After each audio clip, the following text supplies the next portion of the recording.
Assalamualaikum warahmatullahi wabarakatuh. Halo anak-anak semua. Hari ini kita akan belajar tema 7, subtema 3, pembelajaran ketiga dan keempat dengan muatan IPS dan PPKN. Sebelum mulai belajar, kita berdoa terlebih dahulu ya. Berdoa dimulai. Berdoa selesai. Baik anak-anak, sudah siap untuk belajar hari ini? Kalau sudah siap, mari kita mulai belajarnya. Pertama-tama, kita akan membahas muatan IPS. Kemerdekaan Indonesia didapatkan dengan cara yang tidak mudah. Kini, Indonesia telah merdeka. Banyak hal yang harus dilakukan oleh para generasi penerus untuk mengisinya dalam rangka pembangunan Indonesia.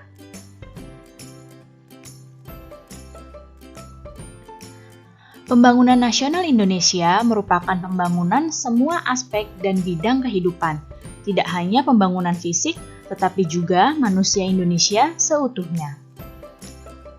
Berikut ini adalah beberapa contoh kegiatan pembangunan. Ada pembangunan pasar, kemudian pembangunan sekolah, pembangunan jalan, pembangunan jembatan, dan pembangunan tempat ibadah.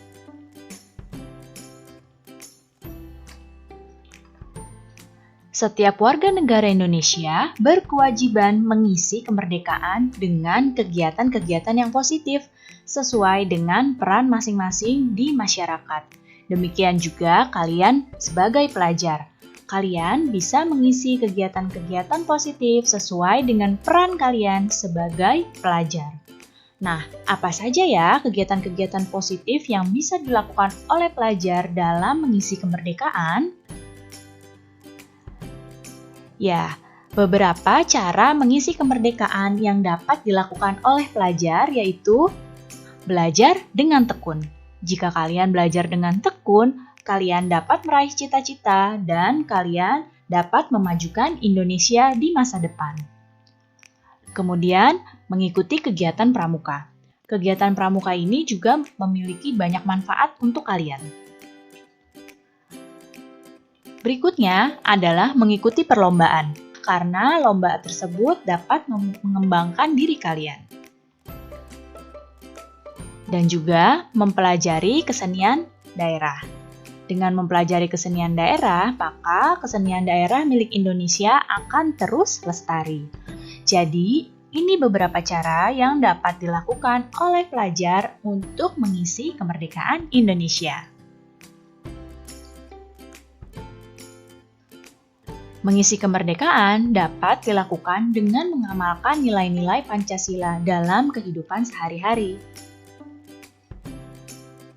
Bicara tentang Pancasila, bagaimana ya sejarah lahirnya Pancasila?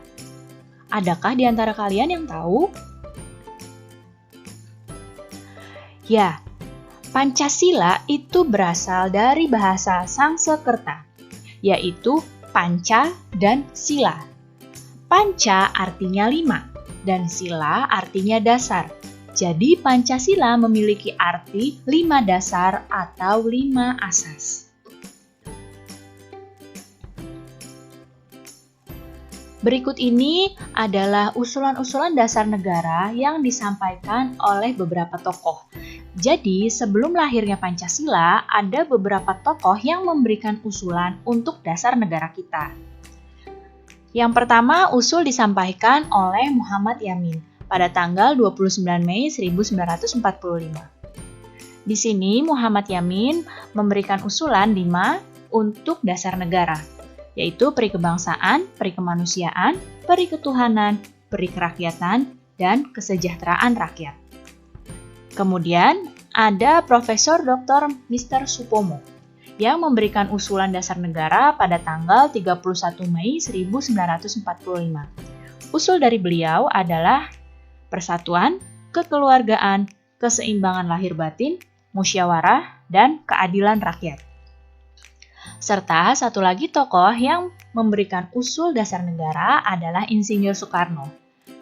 Insinyur Soekarno memberikan usul pada tanggal 1 Juni 1945. Usul dari Insinyur Soekarno adalah internasionalisme, peri kemanusiaan, mufakat atau demokrasi, kesejahteraan sosial, dan ketuhanan yang Maha Esa. Kita akan melihat foto dari tokoh-tokoh yang memberikan usulan dasar negara. Ya, ini adalah Muhammad Yamin, yang ini adalah Supomo, dan yang ini adalah Soekarno. Ya, jadi ini adalah tokoh-tokoh yang memberikan usulan dasar negara. Pada tanggal 18 Agustus 1945, disahkanlah Undang-Undang Dasar 1945. Di dalamnya termasuk pembukaan Undang-Undang Dasar yang terdapat Pancasila pada pembukaan Undang-Undang Dasar tersebut. Nah, ini adalah Pancasila yang sudah disahkan menjadi dasar negara kita, yang sampai sekarang masih dipakai sebagai dasar negara, yaitu ketuhanan yang Maha Esa, kemanusiaan yang adil dan beradab, persatuan Indonesia, kerakyatan yang dipimpin oleh hikmat kebijaksanaan dalam permusyawaratan perwakilan, dan keadilan sosial bagi seluruh rakyat Indonesia.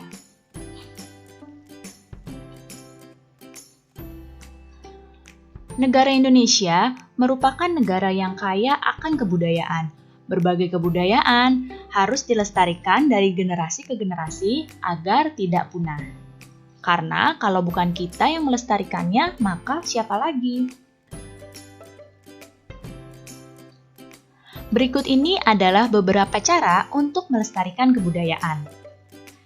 Mengenali dan mempelajari berbagai kebudayaan daerah sendiri dan daerah lain di Indonesia.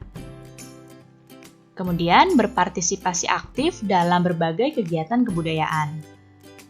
Berikutnya, mengajarkan kebudayaan kepada generasi penerus. Mencintai kebudayaan daerah sendiri tanpa merendahkan kebudayaan daerah lain, dan tidak mudah terpengaruh dengan masuknya berbagai kebudayaan asing. Jika kalian mampu menjalankan ini, berarti kalian sudah berusaha untuk melestarikan kebudayaan yang ada di Indonesia.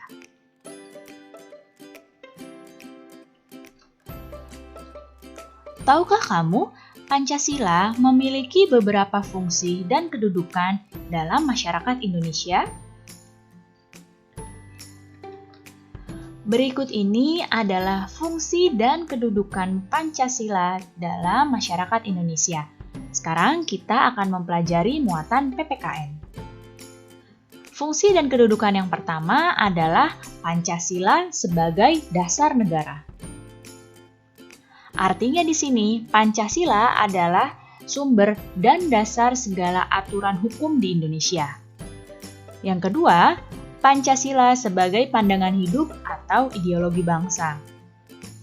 Artinya, Pancasila adalah nilai yang ideal untuk diwujudkan di masyarakat.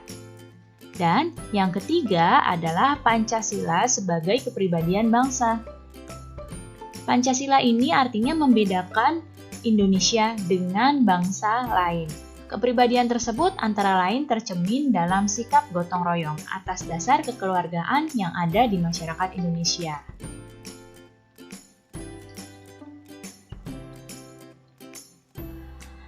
Dengan fungsi dan kedudukan Pancasila dalam masyarakat tersebut, nilai-nilai luhur Pancasila menjadi landasan hidup bermasyarakat di Indonesia yang terdiri dari beragam suku, ras, dan juga agama, serta budaya. Nah, hal tersebut diperlihatkan dengan berkembangnya budaya khas Indonesia. Berikut ini adalah budaya khas Indonesia. Yang pertama adalah gotong royong. Gotong royong ini merupakan saling membantu secara sukarela, ya, tanpa melihat perbedaan suku, ras, agama, maupun kebudayaan. Budaya khas Indonesia yang berikutnya adalah musyawarah. Budaya musyawarah ini adalah budaya untuk menyelesaikan masalah secara bersama-sama dan kekeluargaan.